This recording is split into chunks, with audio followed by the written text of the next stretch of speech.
Alright, तो आज के इस लेक्चर में हम बात कर रहे हैं एंटिटी फ्रेमवर्क की, कि किस तरह हम अपनी सी शार्प की एप्लीकेशन को एंटिटी फ्रेमवर्क को इस्तेमाल करते हुए एसक्यूएल सर्वर के साथ कनेक्ट करते हैं और डेटा इंसर्ट करते हैं, अपडेट करते हैं, सिलेक्ट करते हैं, जो भी हमारी एसक्यूएल की जो क्यूरीज होती हैं वो सारी कैसे परफॉर्म होती है।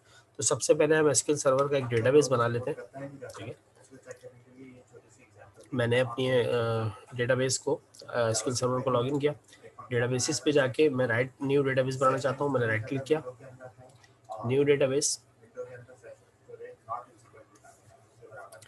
अब डेटाबेस का नाम हमने देना है। ठीक है, तो डेटाबेस का नाम जो हम देंगे, हम डेटाबेस का नाम दे देते हैं for example my shop dB. ठीक है, ये मेरा डेटाबेस है। या हम कोई भी एप्लीकेशन बनाते हैं, for example my school dB, तो स्कूल की डेटाबेस हो गया। ठीक है, कोई भी डेटाबेस आप जो भी बनाना चाहें नाम रखें उसका। फॉर एग्जांपल मैं स्कूल का डेटाबेस बना लेता हूँ छोटा सा, जिसमें मैं कुछ स्टूडेंट्स का डेटा स्टोर कर लूँगा। ठीक है, या हम एम्प्लॉय डेटाबेस भी बना सकते हैं कि जी एम्प्लॉय डीबी। ठीक है, एम्प्लॉयज़ का डेटाबेस। अब जो भी आप डेटाबेस बनाना चाहें। अच्छा, ये देखिए, अब आप डेटाबेस बना रहे होते हैं तो यहाँ पर दो फाइलें सेव हो रही होती हैं, एक ये फाइल है और एक ये फाइल है। ये है एम्प्लॉय डीबी की मेन फाइल और ये है अंडरस्कोर लॉग फाइल। क्या मतलब है इस बात का? ये एमडीएफ फाइल है, प्राइमरी डेटा फाइल, और ये जो है ये लॉग डेटा फाइल है, एलडीएफ। तो ये प्राइमरी डेटा फाइल जहाँ सेव हो रही है ये पाथ है। ठीक है, हम इसको अपने पास कहीं स्टोर कर लेते हैं, क्योंकि सी ड्राइव के अंदर काफ़ी लंबा पाथ बनता है, तो हम इसको अपने पास ई ड्राइव के अंदर, अफनान के फोल्डर के अंदर कहीं स्टोर कर लेते हैं। ठीक है, डायरेक्टली मैं अफनान के फोल्डर में स्टोर कर रहा हूँ और इस वाली लॉग फाइल को भी मैंने अफनान के फोल्डर में स्टोर कर दिया। तो देखिए, हमारा एक नया डेटाबेस बन गया। ठीक है, जिसका नाम है एम्प्लॉय डीबी, और हमारे पास ये हमारी ई ड्राइव के अंदर, अफनान के अंदर, ये देखें एम्प्लॉय डीबी एमडीएफ और employ DB log, employ DB underscore log dot LDF, दोनों हमारे पास फाइलें आ गई। ठीक है, तो ये अब यहाँ रखने का फ़ायदा है कि जब हमें मूव वगैरह करना हो डेटाबेस, तो हमारे पास आसानी से हम इसे मूव कर सकते होंगे। ठीक है जी, ओके, डेटाबेस हमारा बन गया। अब डेटाबेस के अंदर हम टेबल बनाते हैं, तो चलते हैं टेबल के अंदर। टेबल्स पे जाके हमने न्यू टेबल ऐड किया।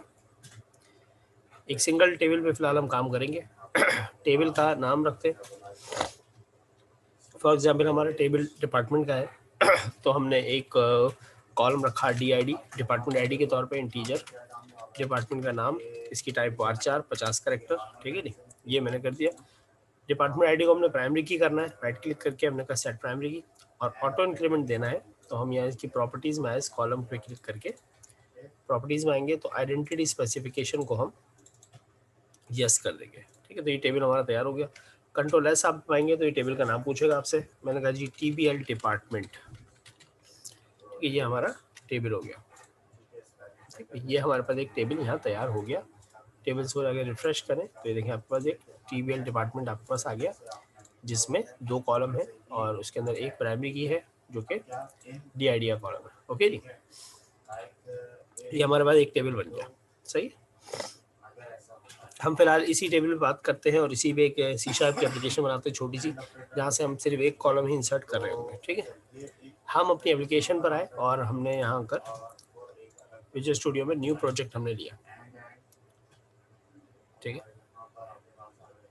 अच्छा, हम ये एग्जाम्पल कंसोल से कर रहे हैं और फिर जब हम उसका एम्प्लॉय मैनेजमेंट छोटा सा बनाएंगे तो हम उसको विन फॉर्म पर ही बना देंगे।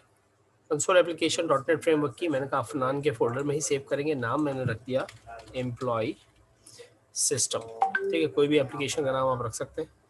तो बेहतर ये होता है कि एप्लीकेशन का नाम बिल्कुल प्रॉपर रखें, ताकि आपको जब एप्लीकेशन नेक्स्ट टाइम आप एक्सेस करें तो आपको कन्फ्यूजन ना हो कि ये किस चीज़ का है।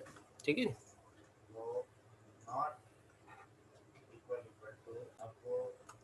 अब ये हमारी एप्लीकेशन है। ठीक है, हम इस एप्लीकेशन से डेटाबेस में डेटा इंसर्ट करना चाहते हैं। ठीक है, अब देखें हमने क्योंकि डेटाबेस में कॉलम एक ही रखा है जहाँ डेटा इंसर्ट होना है डिपार्टमेंट के अंदर, डिपार्टमेंट का नाम, तो हम यहाँ यूज़र से पूछेंगे भाई, फॉर एग्जांपल हम कहेंगे कंसोल डॉट राइट लाइन के अंदर कि भाई आप एंटर डिपार्टमेंट नेम, यहाँ से डिपार्टमेंट नेम दिया जाएगा।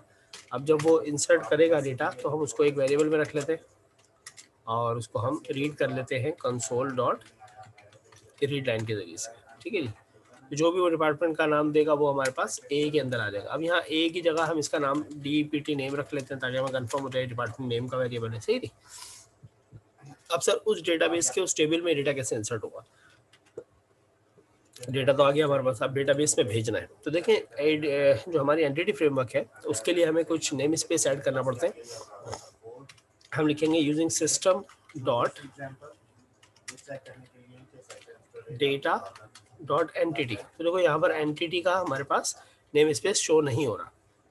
अच्छा, क्यों शो नहीं हो रहा कि हमें जो है इसकी जो ये नेम स्पेस है इसको हमें ऐड करना पड़ेगा। तो हम यहाँ अपनी एप्लीकेशन में जाके रेफरेंसेस में जाकर राइट क्लिक करते हैं और मैनेज एन्यूगेट पैकेजेस पे चले जाते हैं। ठीक है, आप यहाँ पर आ जाएंगे और यहाँ पर आके आप ब्राउज करेंगे नेम स्पेस एंटिटी करके, एंटिटी फ्रेमवर्क करके सर्च कर लें, एंटिटी लिख के सर्च कर लें। तो देखिए आपके पास एंटिटी फ्रेमवर्क कोर आ गया एक, और एंटिटी फ्रेमवर्क हमारे पास ये रहा एंटिटी फ्रेमवर्क। ठीक है, ये .NET फ्रेमवर्क का एंटिटी फ्रेमवर्क है जिसमें तमाम लाइब्रेरीज मौजूद है जिसके जरिए से आप डेटाबेस कनेक्ट कर सकते हैं। एंटिटी फ्रेमवर्क को इंस्टॉल किया हमने। ठीक है, ये हमसे पूछता है कंफर्मेशन, यस आई एक्सेप्ट। तो देखिए यहाँ पे इंस्टॉलेशन हो रही है फ्रेमवर्क की।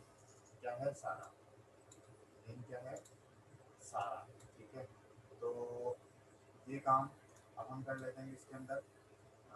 उसके अंदर तो हमने यूपी वाला अलर्ट करवाया था, ठीक है, इसी फंक्शन को यूज करते हुए हमने। देखिए यहाँ ग्रीन निशान आ गया, तो इसका मतलब है आपके पास इंस्टॉलेशन हो गई। देखो यहाँ पर इंस्टॉल लिखा हुआ है। ठीक, तो आपके पास जो है वो रेफरेंसेस के अंदर एंटिटी फ्रेमवर्क ऐड हो गया होगा। आप यहाँ देखेंगे सिस्टम एंटिटी फ्रेमवर्क। ठीक है, अब आप यहाँ आकर लिखें यूजिंग नेम स्पेस ऐड करें system dot data dot entity. तो ये देखें आपके पास एंटिटी फ्रेमवर्क का डेटाबेस ऐड हो गया।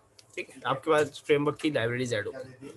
अब आपको वही डेटाबेस कनेक्ट करना है, तो वो डेटाबेस कैसे कनेक्ट होगा? देखिए हम क्या करेंगे, हम अपनी एप्लीकेशन पे जाके राइट क्लिक करेंगे और ऐड करेंगे एक अदद न्यू आइटम। ठीक है, ये स्टेप्स आपने याद रखने। एक बार डेटाबेस कनेक्ट हो जाएगा तो उसके बाद फिर आपको बार बार कनेक्ट करने की जरूरत नहीं पड़ेगी इस एप्लीकेशन में। न्यू आइटम में आके आप डेटा पर आ गए और डेटा में आके आपने कहा ADO.NET डेटा मॉडल, ये आपने ऐड करना है। इसका नाम जो है वो होगा मॉडल 1, कोई भी नाम रख सकते हैं, आपकी मर्जी। ऐड करेंगे आप। जैसे आप ऐड करेंगे आपके पास 4 ऑप्शन है कि आप एंटिटी फ्रेमवर्क जो है जो आप यूज करना चाह रहे हैं वो एक एग्जिस्टिंग डेटाबेस से यूज करना चाह रहे हैं। Entity framework designer from database से, एक पहले से बना हुआ डेटाबेस है उसको इस्तेमाल करके आप एंटिटी फ्रेमवर्क यूज करना चाह रहे हैं। दूसरा तरीका है कि आप किसी मॉडल से बनाना चाह रहे हैं, अगर मॉडल बना हुआ है। तीसरा तरीका है कि आप कोड फर्स्ट पे काम करेंगे, आप कोड खुद लिखेंगे, डेटाबेस वो खुद बनाए। और ये code first from a database, एक डेटाबेस के साथ कोड फर्स्ट करना है। तो हम लोग पहले ऑप्शन के साथ अभी काम करते हैं क्योंकि हमारा डेटाबेस ऑलरेडी एग्जिस्ट है। ठीक है, इस डेटाबेस को हमने सेलेक्ट किया, पहले वाले ऑप्शन को। मॉडल कहाँ है? मॉडल हमारे डेटाबेस में। नेक्स्ट, अब यहाँ पर ही हमसे कहता है कि भाई कौन से डेटाबेस को कनेक्ट करना है। तो यहाँ आपके पास कनेक्शन स्ट्रिंग आ रही होती है अगर आपके पास कोई पहले से मौजूद कनेक्शन हो आपके प्रोजेक्ट में। अगर नहीं है तो हम न्यू कनेक्शन पे जाएंगे और न्यू कनेक्शन पे जाके हम बताएंगे एसक्यूएल सर्वर का कनेक्शन हमने करना है। यस, कंटिन्यू किया तो देखो एसक्यूएल सर्वर का सर्वर नेम पूछ रहा है आपसे। जब हम यहाँ पर एसक्यूएल सर्वर को यहाँ से लॉगिन करते हैं हम, तो हम यहाँ सर्वर नेम बताते हैं ना, देखिए डॉट हमारा सर्वर नेम। तो सेम यहाँ पर हम बताएंगे सर्वर नेम है हमारा डॉट। उसके बाद हम ये बताते हैं कि भाई जो ऑथेंटिकेशन है वो है एसक्यूएल सर्वर ऑथेंटिकेशन। इसी तरह अब यहाँ पर भी हम ऑथेंटिकेशन में सेलेक्ट करेंगे एसक्यूएल सर्वर ऑथेंटिकेशन। फिर यूजर नेम देंगे, हमारा यूजर नेम ऐसे है और पासवर्ड है 1234। सही, जैसे आप ये लिख के आगे बढ़ेंगे तो यहाँ पर डेटाबेसेस लोड हो जाएंगे। देखो आपका डेटाबेस आ गया एम्प्लॉय डीबी का, इसको सिलेक्ट करें, टेस्ट कर ले कनेक्शन। कनेक्शन ओके हो गया आपका, सक्सीड है कनेक्शन, ओके कर दिया। अब आप देखेंगे कि यहाँ कनेक्शन स्ट्रिंग आ गई, ये पूरी कनेक्शन स्ट्रिंग यहाँ पर आ गई।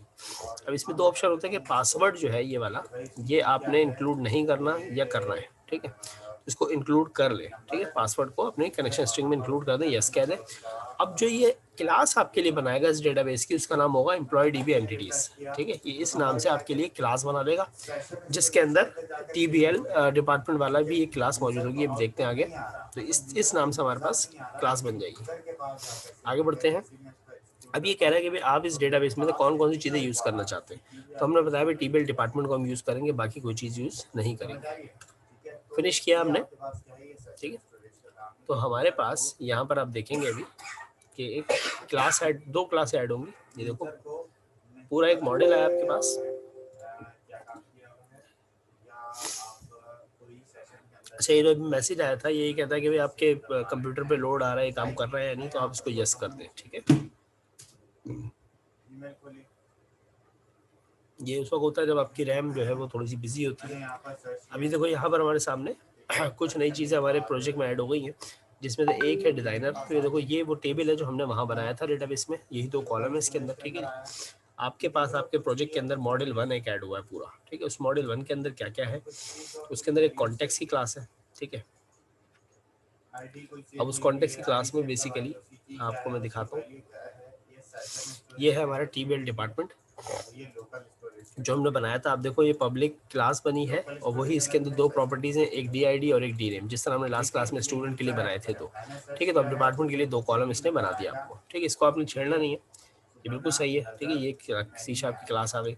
इसी तरह इसके पास जो है एक और चीज़ होती है, जो मॉडल 1 होता है इनका। ठीक है, ये मॉडल है इनका। एक्चुअली मॉडल जो है वो ये डिज़ाइन करता है कि इस प्रोजेक्ट में, या जो ये डेटाबेस है जिसका नाम है एम्प्लॉय डीबी एंटिटीज़, उसके अंदर कौन कौन से टेबल है। तो देखो डीबी साइड, उसके अंदर ये टेबल डिपार्टमेंट का टेबल है। ये मैं और एक्सप्लेन करूंगा जब हम इसको मजीद एक्स्ट्रा पढ़ेंगे। फिलहाल हम काम की तरफ चलते हैं कि भाई हमारे पास डेटाबेस ऐड हो गया है, अब इस टेबल के अंदर एंट्री कैसे होगी। हम यहाँ चलते हैं ज़रा अपने डेटाबेस पे, और देखो यहाँ जाकर इस टेबल को सिलेक्ट करते हैं, टॉप 1000 रॉस। तो इसके अंदर कोई भी डेटा नहीं है। ठीक है, अभी टेबल खाली है। ठीक है, देखो अभी टेबल खाली है, हमने सेलेक्ट किया है। हम यहाँ भी लिख सकते थे, हम वैसे भी लिख सकते हैं, सिलेक्ट स्टेरिक फ्रॉम टीबीएल डिपार्टमेंट, और इसको हम चला देते हैं। तो देखो कोई भी इसके अंदर रॉ मौजूद नहीं है। ठीक है, आप लेट हो गए। अब यहाँ पर हम किस तरह से काम करेंगे, हमने यहीं से डेटा इंसर्ट करना है इसी मेन के अंदर रहते हुए। ठीक है, हमने कोई स्पेशल काम नहीं करना। तो ये कैसे होगा, ठीक है जी।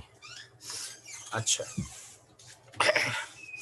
हम क्या करेंगे सबसे पहले, क्योंकि हम एंटिटी फ्रेमवर्क ऐड कर चुके हैं, तो अब हम ये करेंगे कि जो हमारी डेटाबेस की क्लास है उसको यहाँ कॉल करेंगे। ठीक है, डेटाबेस की क्लास हमारे बराबर में पड़ी हुई है, तो हम कॉल करेंगे एम्प्लॉय डीबी एंटिटीज़। ये हमारे डेटाबेस की क्लास है, इसका हम डीबी करके ऑब्जेक्ट बना लेते हैं, equal to new employ DB entities. ठीक है, तो ये हमारा डेटाबेस का ऑब्जेक्ट बन गया। सही है, अब उस डेटाबेस के अंदर हमारे पास डीबी डॉट, देखो टीबी डिपार्टमेंट के नाम से एक टेबल है, डॉट ऐड का मेथड होता है जिसके जरिए हम इंसर्ट करते हैं डेटा। अब आप देख रहे हो हम कर रहे हैं ऐड, तो हमसे क्या मांग रहा है, वो कह रहा है टीवीएल डिपार्टमेंट की एंटिटी दे मुझे। याद होगा हमने लास्ट क्लास में जब काम किया था, तो हमने एक लिस्ट बनाई थी स्टूडेंट के टाइप की। ठीक है, तो वो हमें कह रहा था कि भाई जब आप ऐड करेंगे तो मुझे स्टूडेंट के टाइप का ऑब्जेक्ट चाहिए। ठीक है, तो इसको बेसिकली टीबीएल डिपार्टमेंट के टाइप का ऑब्जेक्ट चाहिए। तो हम क्या करेंगे, हम यहाँ पर टीबीएल डिपार्टमेंट की क्लास का भी एक ऑब्जेक्ट बना लेंगे, डी करके बना लेते हैं, जैसे हम स्टूडेंट का ऑब्जेक्ट बना रहे थे। ठीक है, अब मैं कहता हूँ डी डॉट, तो देखो हमारे पास डी आई डी का भी वैल्यू है और डी नेम की वैल्यू।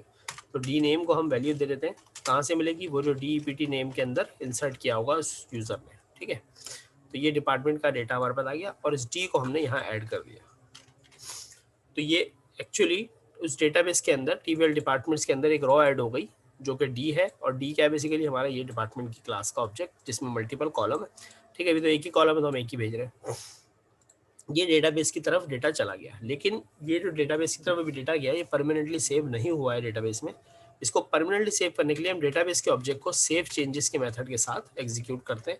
अब ये डेटा परमानेंटली डेटाबेस में स्टोर हो गया। ठीक है, मैं एग्जाम्पल के लिए समझाया तो कि भाई हमने इस बंदे से डेटा लिया, डिपार्टमेंट का नाम, उसको डिपार्टमेंट के ऑब्जेक्ट में रखा, उसके बाद हमने डेटाबेस कनेक्ट किया, इस लाइन में हमने डेटाबेस कनेक्ट किया डीबी करके, और उस डेटाबेस के अंदर जो टेबल है हमारे डिपार्टमेंट का, उसमें ऐड कर दिए एक रॉ, जो कि ये वाला ऑब्जेक्ट है, और उसके बाद डेटाबेस को फाइनलाइज कर दिया। ठीक है, ये हमारा प्रोजेक्ट है छोटा था इस वक्त, और यहाँ पर हम लिख भी देते हैं कंसोल डॉट राइट लाइन में कि भाई डेटा सेव हो गया। ठीक है जी, और इसको रोक भी लेते हैं कंसोल डॉट रीड करके, ताकि हमारे पास थोड़ी देर वेट भी कर ले। ठीक है भाई, छोटा सा मैंने प्रोजेक्ट बनाया है। यहाँ पर मेरे पास इस वक्त मैं सिलेक्ट करता हूँ, कोई डेटा नहीं है, मैं प्रोजेक्ट पर आया, प्रोजेक्ट को मैंने रन किया।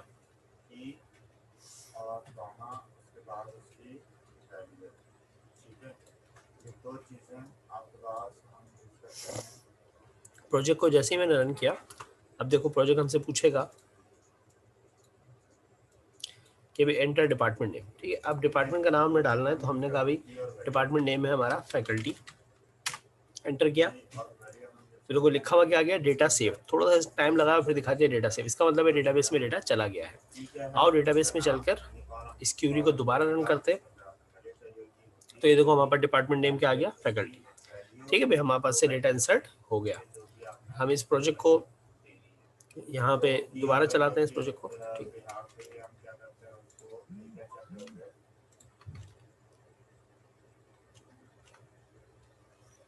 अच्छा ठीक है, प्रोजेक्ट हमारा यहाँ पे एंड हो गया। हम दोबारा चला लेते हैं एक और बार डेटा इंसर्ट करने के लिए। एक और बार मैंने प्रोजेक्ट चलाया, आप डिपार्टमेंट का नाम पूछ रहा है, तो मैंने कहा जी कोऑर्डिनेटर, कोऑर्डिनेटर डिपार्टमेंट है हमारा, ठीक है भाई। एंटर किया, देखो मैसेज आएगा थोड़ी देर में डेटा सेव, बिल्कुल, तो इसका मतलब डेटा आपका सेव हो गया। यहाँ चल के आप दोबारा डेटाबेस को चेक कर ले, तो देखो आप कोऑर्डिनेटर भी इंसर्ट हो गया, ठीक है भाई। तो बेसिकली इस तरीके से हमारा प्रोजेक्ट एंटिटी फ्रेमवर्क के ऊपर काम कर रहा है, ठीक है जी। किसी के पास कोई सवाल है किसी के जहन में तो पूछ ले।